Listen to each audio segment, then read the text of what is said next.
और 1-2 दिन में क्या कहते हैं पूरी तरह से रिकवर हो जाऊँगा मैं। नेक्स्ट वीक से पूरी तरह से रिकवर हो जाऊँगा मैं। तो कल हम लोग डिस्कस कर रहे थे ज्वालामुखी के बारे में, याद है ना सबको? कल हम लोग डिस्कस कर रहे थे ज्वालामुखी के बारे में। हमने डिस्कस किया था कि ज्वालामुखी विस्फोट क्या होता है, ज्वालामुखी क्रिया क्या होती है और ज्वालामुखी क्या होता है, इसके बारे में। उसके बाद आपसे चर्चा किया गया कि ज्वालामुखी विस्फोट के क्या-क्या कारण हैं, इसके बारे में आपको बताया गया।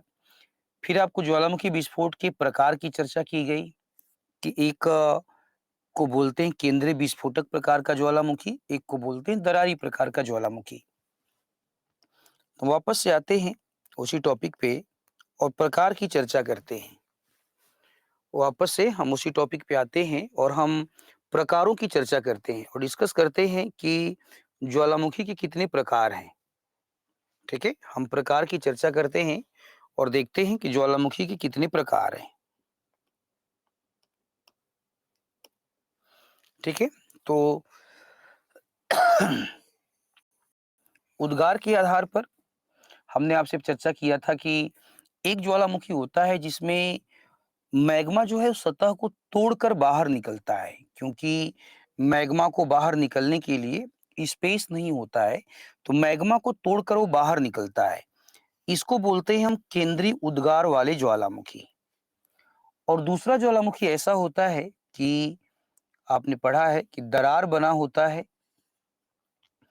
पहले से ही दरार बना होता है और इस दरार से होकर मैग्मा बाहर निकलता है, तो इसे कहते हैं दरारी उद्भेदन। इसे दरारी उद्भेदन कहा जाता है। आई बात समझ में? इसे दरारी उद्भेदन कहा जाता है। अब चलो एक बात करते हैं। तो वही देखो यहाँ पे लिखा हुआ है दरारी उद्भेदन वाले ज्वालामुखी। पंख ज्वालामुखी की बातें हम अलग से करेंगे। पंख ज्वालामुखी की बातें हम अलग से करेंगे। अब देखो केंद्रीय जो उद्गार वाले ज्वालामुखी हैं, समझो केंद्रीय जो उद्गार वाले ज्वालामुखी हैं आपका, उसमें विस्फोट होता है। तो आप बताओ विस्फोट की तीव्रता अलग-अलग हो सकती है? हाँ यार, बोलिए। विस्फोट की जो तीव्रता है, विस्फोट की तीव्रता अलग-अलग होती है। विस्फोट की तीव्रता अलग-अलग होती है। समझिएगा, विस्फोट की तीव्रता अलग-अलग होती है। अब किसी में तीव्रता समझो ज़्यादा होती है और किसी में तीव्रता कम होती है। तो हवाई देखो एक ऐसा ज्वालामुखी है, हवाई ज्वालामुखी की बातें करें तो यहाँ पर विस्फोट की तीव्रता कम होती है।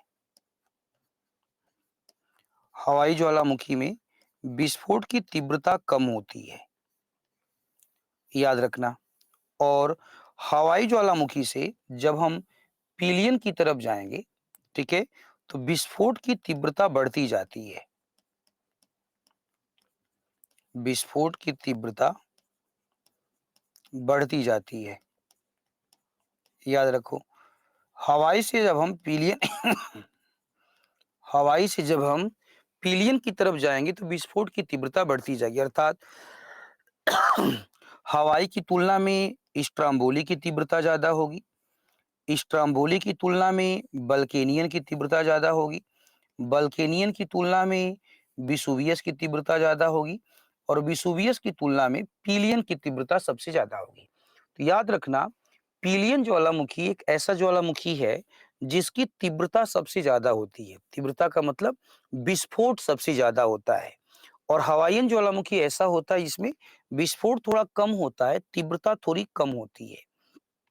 तो तीव्रता के आधार पे ज्वालामुखी को अलग-अलग प्रकार से बांटा गया है। हवाईयन तुल्य, ज्वालामुखी, स्ट्रोम्बोली तुल्य, बल्केनियन तुल्य, विसुवियस तुल्य और पिलियन तुल्य। तो इतना याद रखना कि तीव्रता में अंतर के आधार पर वर्गीकरण है। तीव्रता में अंतर के आधार पर ही वर्गीकरण है आपका। ठीक है? अब थोड़ा-सा हम आगे बढ़ते हैं। पंख ज्वालामुखी की बातें थोड़ा-सा हम आगे बढ़ेंगे। ठीक है? पंख ज्वालामुखी की बातें थोड़ा-सा हम क्या करेंगे? आगे बढ़ेंगे आपका। पंख ज्वालामुखी की बातें हम थोड़ा आगे करेंगे, अलग से करेंगे। अब हम चर्चा करने जा रहे हैं आपसे, अब हम चर्चा करने जा रहे हैं क्रियाशीलता के आधार पर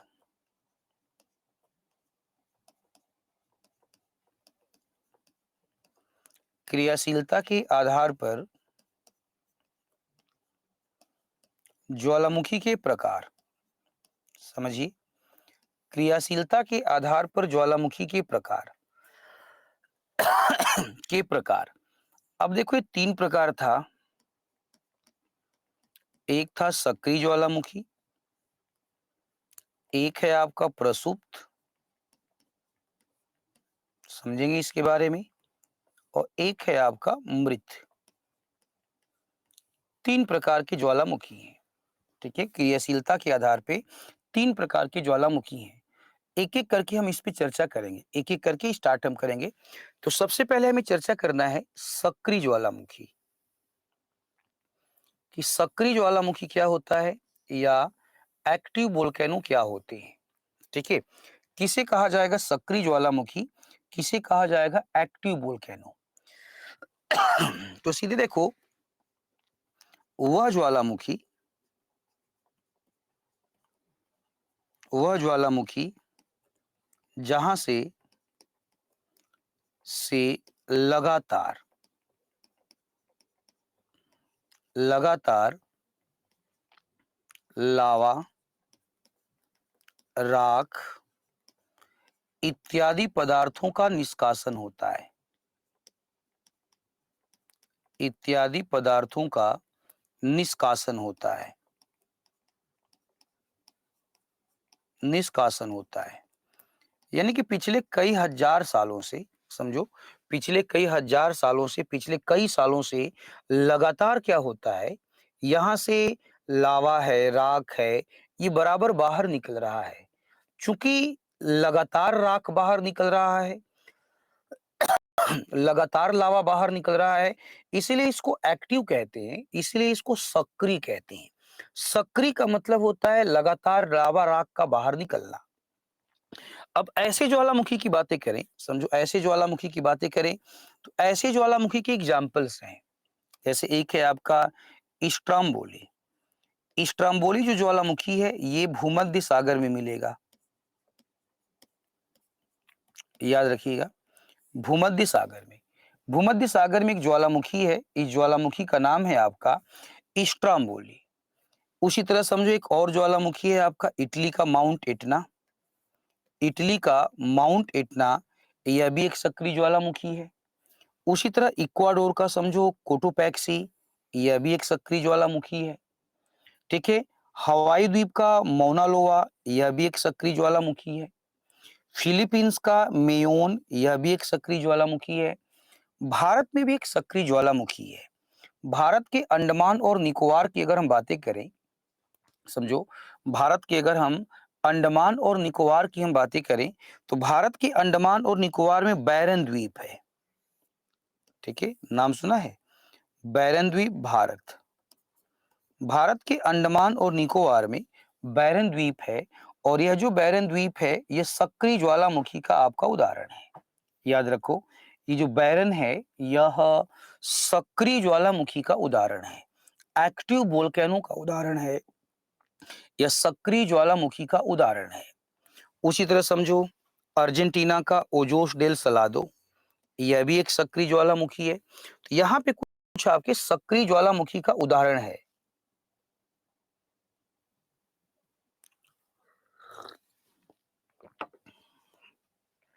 तो ये आपका सक्रिय ज्वालामुखी का क्या है, आपका उदाहरण है, इतना याद रखिएगा। एक्टिव वोल्केनो का एग्जाम्पल, यह सक्रिय ज्वालामुखी का उदाहरण। यहां से हम आगे बढ़ते हैं। अगला है सुषुप्त ज्वालामुखी या प्रसुप्त ज्वालामुखी।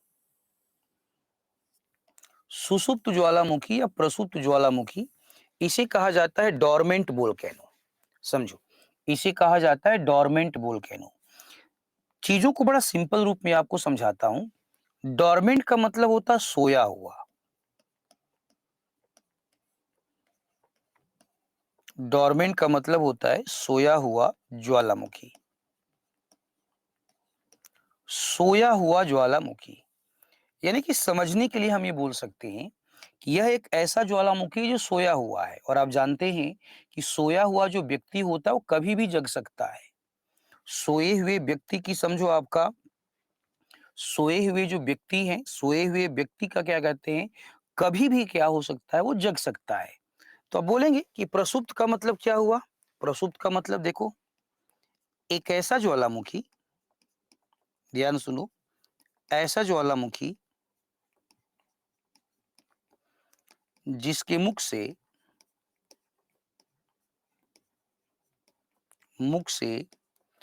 कुछ समय के लिए, कुछ समय के लिए लावा का प्रवाह बंद हो चुका है, किंतु भविष्य में पुनः विस्फोट की संभावना है। भविष्य में पुनः विस्फोट की संभावना है। विस्फोट की संभावना है। ऐसे ज्वालामुखी को क्या बोलते हैं समझो, ऐसे ज्वालामुखी को हम बोलते हैं प्रसुप्त ज्वालामुखी, या ऐसे ज्वालामुखी को हम बोलते हैं सुसुप्त ज्वालामुखी। याद रखो, कुछ समय के लिए, जैसे तुमने प्रेशर कुकर देखा होगा, प्रेशर कुकर में एक बार सीटी निकलती है, फिर कुछ समय के लिए रुक जाता है, कुछ समय के लिए रुक जाता है, फिर से सीटी निकलती है, फिर से कुछ समय के लिए रुक जाता है, फिर से सीटी निकलती है। ऐसे ही ज्वालामुखी को हम बोलते हैं प्रसुप्त ज्वालामुखी। तो प्रसुप्त या सुसुप्त ज्वालामुखी, ज्वालामुखी का एक ऐसा प्रकार होता है जिसमें कुछ समय के लिए लावा का प्रवाह बंद हो जाता है, लेकिन पुनः भविष्य में लावा का प्रवाह आपका प्रारंभ हो जाता है। ऐसे ज्वालामुखी को प्रसुप्त ज्वालामुखी या सुसुप्त ज्वालामुखी का नाम दिया जाता है।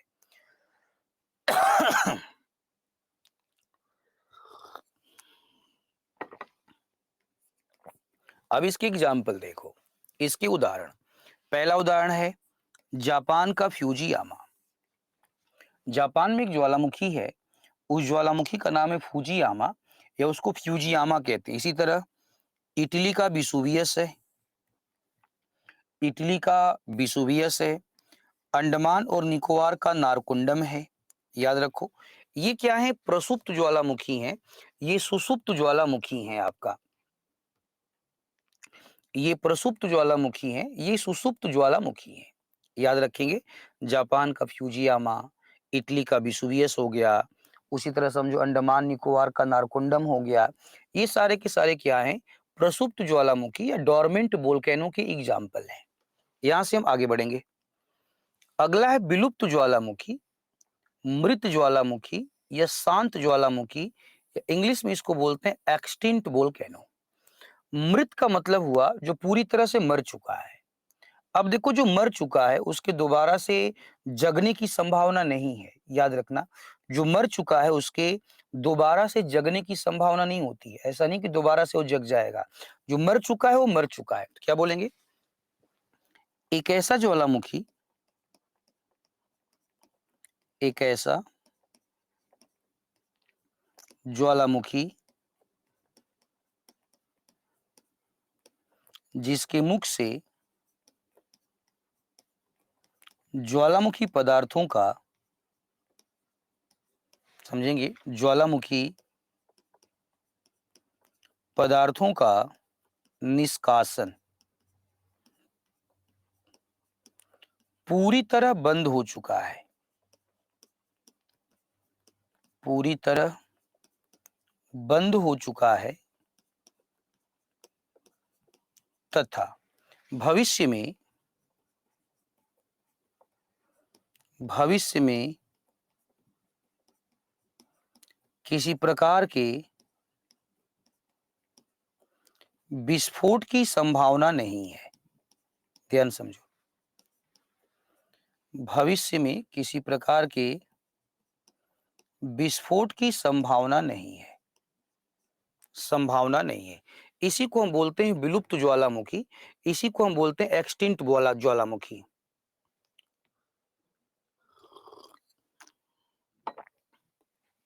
ठीक है, इसे हम बोलते हैं एक्सटिंक्ट वोल्केनो, इसे हम बोलते हैं, समझो क्या कहते हैं, मरा हुआ ज्वालामुखी।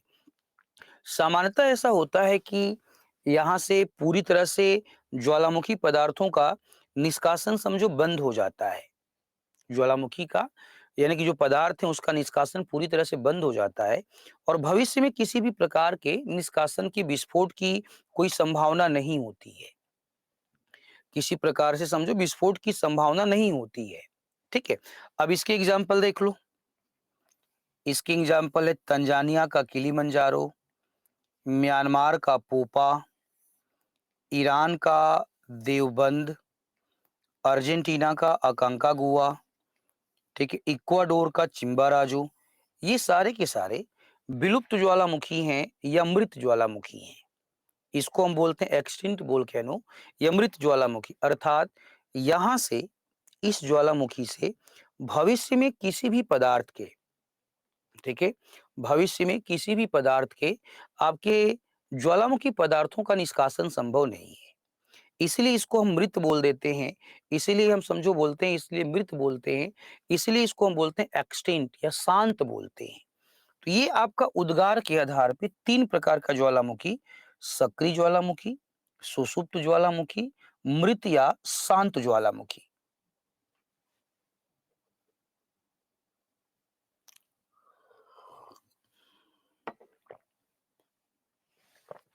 यहां से हम आगे बढ़ रहे हैं। ठीक है, यहां से हम आगे बढ़ रहे हैं।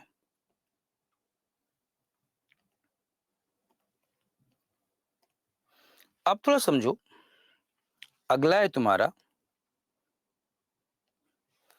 पंख ज्वालामुखी। ज्वालामुखी का एक प्रकार था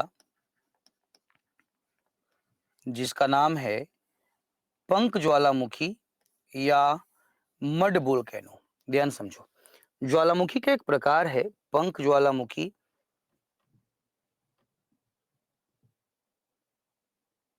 तुमको यहाँ पे क्लास करवाया जा रहा है, टेस्ट का शेड्यूल बताया जा रहा है, हैं?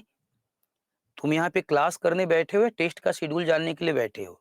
टेस्ट का अगर तुमको शेड्यूल जानना है तो जो तुमको नंबर दिया गया है उस नंबर पे बात करो और टेस्ट का शेड्यूल जानो।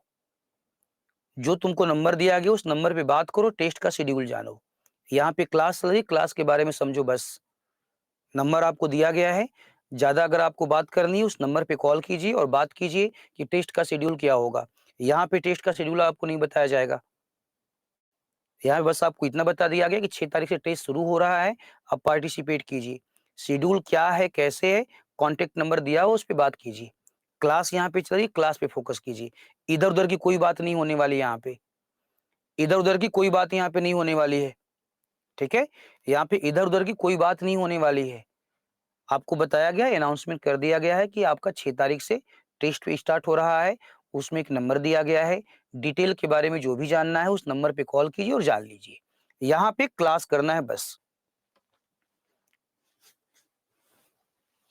ठीक है, यहाँ पे केवल क्लास करना है। टेस्ट के बारे में जो नंबर आपको दिया गया उस नंबर पे कॉल कीजिए, सारा डिटेल आप ले लीजिए। सब्जेक्ट मैटर एक्सपर्ट, प्लीज आपसे रिक्वेस्ट है कि टेस्ट का जो नंबर है उस नंबर को क्या कहते हैं, सबको टैग करके भेज दीजिए और जिसको भी कोई डाउट है उस नंबर पे कॉल करे और जा करके अपना डाउट क्लियर कर ले।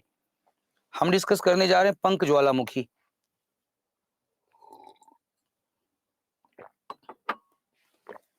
हम डिस्कस करने जा रहे हैं पंख ज्वालामुखी क्या है, मड वोल्केनो क्या है। पंख ज्वालामुखी क्या है, मड वोल्केनो क्या है, हम इसकी बातें करने वाले हैं। देखो, शब्दों को अगर तोड़ें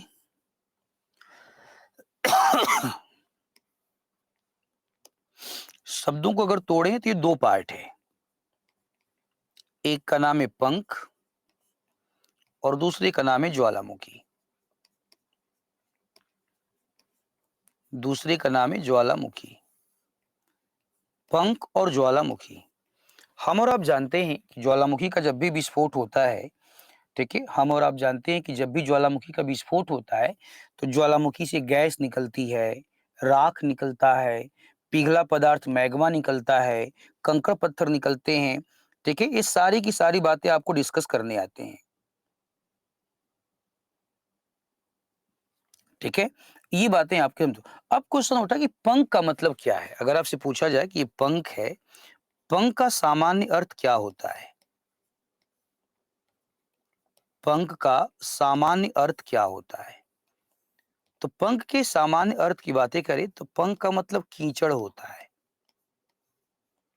ठीक है, कीचड़ होता है। पंख का मतलब मड होता है, याद रखो। मड होता है या पंख का मतलब आपका कीचड़ होता है, इतना याद रखो। पंख का मतलब आपका मड होता है, आपका पंख का मतलब आपका कीचड़ होता है। आप अब देखो, इसका मतलब ये हुआ कि यदि, समझो, यदि कीचड़ वाले क्षेत्र में, ध्यान समझो, यदि कीचड़ वाले क्षेत्र में ज्वालामुखी का विस्फोट हो, ज्वालामुखी का उद्गार, कीचड़ वाले क्षेत्र में अगर ज्वालामुखी का उद्गार होगा। अब कीचड़ वाला क्षेत्र कहाँ है फिलहाल अभी नहीं पता है। कीचड़ वाला क्षेत्र कहाँ है फिलहाल अभी हमें नहीं पता है आपका। ठीक है, अब थोड़ा आगे बढ़ते हैं। कीचड़ वाले क्षेत्र में ज्वालामुखी उद्गार, अब मुझे बताओ, कीचड़ वाले क्षेत्र में अगर ज्वालामुखी उद्गार होगा तो चारों तरफ कीचड़ फैलेगा कि नहीं फैलेगा? जल्दी बताओ। चारों तरफ कीचड़ फैल जाता है, चारों तरफ कीचड़ फैल जाता है, चारों तरफ कीचड़ फैल जाता है। इसी को हम बोलते हैं आपका मड वोल्केनो, इसी को हम बोलते हैं पंख ज्वालामुखी। प्रश्न ये उठा कि कीचड़ है कहां पर? मान लो ये कोई प्रदेश है, ध्यान समझो। मान लीजिए ये कोई प्रदेश है, ये कोई जली भाग है, सुनिए ध्यान से। ये कोई जली भाग है और इस जली भाग में मान लो पेट्रोलियम का खनन हो रहा है, समझो। यहाँ पे मान लो पेट्रोलियम का माइनिंग किया जा रहा है, पेट्रोलियम का खनन हो रहा है। तो मुझे बताओ, जिन क्षेत्रों में पेट्रोलियम का माइनिंग होगा, जिन क्षेत्रों में पेट्रोलियम का खनन होगा, उन क्षेत्रों में बताओ कीचड़ होगा कि नहीं होगा? जिन क्षेत्रों में पेट्रोलियम का खनन होता है उन क्षेत्रों में कीचड़ की उपस्थिति होती है, में कीचड़ की उपस्थिति होती है, समझो। जिन क्षेत्रों में पेट्रोलियम का खनन होता है उन क्षेत्रों में कीचड़ की उपस्थिति होती है। मान लो इन्हीं क्षेत्रों में ज्वालामुखी विस्फोट हो गया। अगर इन्हीं क्षेत्रों में ज्वालामुखी विस्फोट हो गया तो इसका सीधा सा मतलब ये हुआ कि चारों तरफ कीचड़ फैल जाएगा। प्रश्न ये उठा कि इसका एग्जाम्पल क्या है? तो कैस्पियन सागर का नाम सुना है क्या?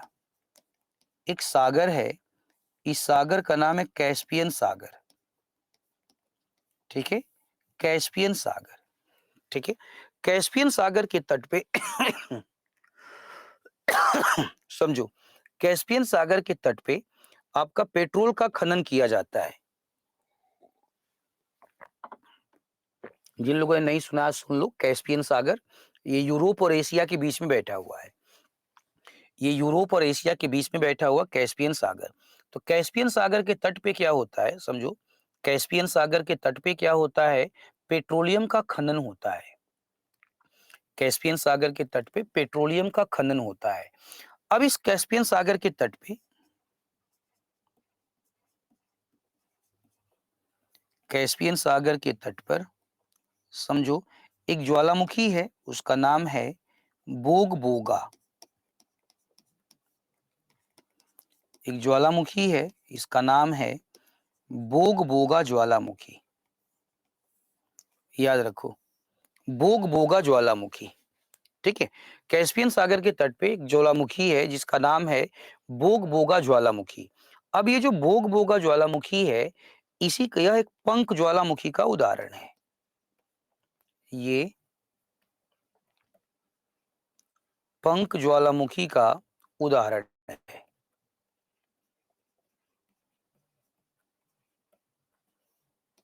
समझो आपका आपका बोग बोगा एक आपके पंख ज्वालामुखी का उदाहरण है। तो याद रखना कि पंख ज्वालामुखी क्या होता है। यहां से हम आगे बढ़ते हैं, यहां से हम आगे बढ़ते हैं। अब एक नए प्रकार का ज्वालामुखी है, समझो, अब एक नए प्रकार का ज्वालामुखी है, इसे कहा जाता है आभासी ज्वालामुखी या सूडो वोल्केनो। ठीक है, आभासी ज्वालामुखी या सूडो वोल्केनो।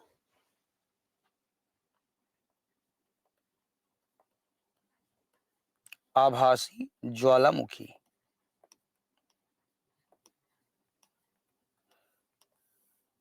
आभासी ज्वालामुखी या सूडो वोल्केनो या इसी को कहा जाता है कूट ज्वालामुखी। इसी को कहा जाता है कूट ज्वालामुखी, आभासी ज्वालामुखी या कूट ज्वालामुखी। क्वेश्चन ये उठा कि आभासी ज्वालामुखी क्या होता है, कूट ज्वालामुखी क्या होता है। ध्यान से बातों को जरा सुनना, ये थोड़ा सा तुमको कंसंट्रेट करना पड़ेगा। आभासी ज्वालामुखी क्या होता है, शब्दों को तोड़ते हैं। एक पार्ट है आभासी और दूसरा है ज्वालामुखी। दूसरा है ज्वालामुखी, समझो, एक आभासी है और दूसरा है ज्वालामुखी। आभासी का मतलब होता है, आभासी का मतलब होता है जो वास्तविक नहीं है। आभासी का मतलब होता है जो वास्तविक नहीं है, किंतु उसका केवल आभास होता है। उसका केवल आभास होता है, आभास होता है, वास्तविक नहीं है। देखो, थोड़ा कंसंट्रेशन तुमको करना पड़ेगा, थोड़ा कंसंट्रेट करोगे तभी हो पाएगा, अदरवाइज नहीं हो पाएगा। ध्यान समझना, थोड़ा तुमको कंसंट्रेट करना पड़ेगा। जो वास्तविक नहीं है, हुँ? जो वास्तविक नहीं है, केवल इसका आभास होता है। जैसे तुमको बताता हूँ, इसका मतलब ये हुआ कि आभासी ज्वालामुखी वास्तव में